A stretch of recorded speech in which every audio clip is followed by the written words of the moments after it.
Then ito yung print natin ng Sabli. I-center mo lang. Huwag mo kakalimutan lagyan ng teflon. So hindi pwedeng walang teflon, baka masunog yung damit.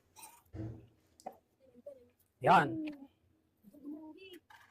May mga nagtatanong po sa atin, paano nga raw ba gumawa ng t-shirt printing business? Ngayon sa video na to, ituturo ko po sa inyo yung tingin ko na pinakamaliit na puhunan na pwede nyong pag-umpisahan at yung natutunan naming diskarte sa pagpiprint, yung tinatawag nating sublimation printing business. Ano nga ba yung mga kailangang gamit at magkano nga ba yung mga bibilin nating gamit? Pabibili lang po natin ng printer. So papakita ko po sa inyo sa screen yung resibo nito, Epson L121 at may mga freebies po siyang ink pero wag niyo po itong gagamitin. Hindi po ito uubra.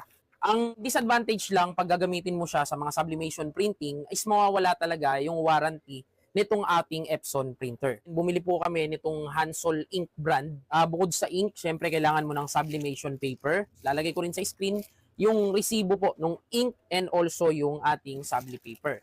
And syempre kailangan mo ng laptop or computer, hindi kailangan na mataas ang specs basta gumagana, okay yan. Ito lang yung mga walang resibo kasi ito yung mga dati na naming gamit. Tulad nitong heat press, ito po ay nabili namin taong 2018 pa ho. Nabili namin to way back that time is 10,000 pesos. At saka itong Teflon, ito pong Teflon ng tawag dito eh. So kailangan ito para hindi masunog yung damit na gagamitin mo. So ang gagamitin nating ink ay sublimation ink. Ito yung sabi nila magandang klaseng brand. Huwag nyo gagamitin yung yung dye ink na tinatawag, no. So hindi pwede to. So base sa experience namin, hindi nyo pwedeng gamitin yung lumang printer na nasalinan nyo na ng ganito. Dapat bago siya na wala pang laman, saka nyo siya sasalinan nung sublimation ink. So may nabibili niyan sublimation ink.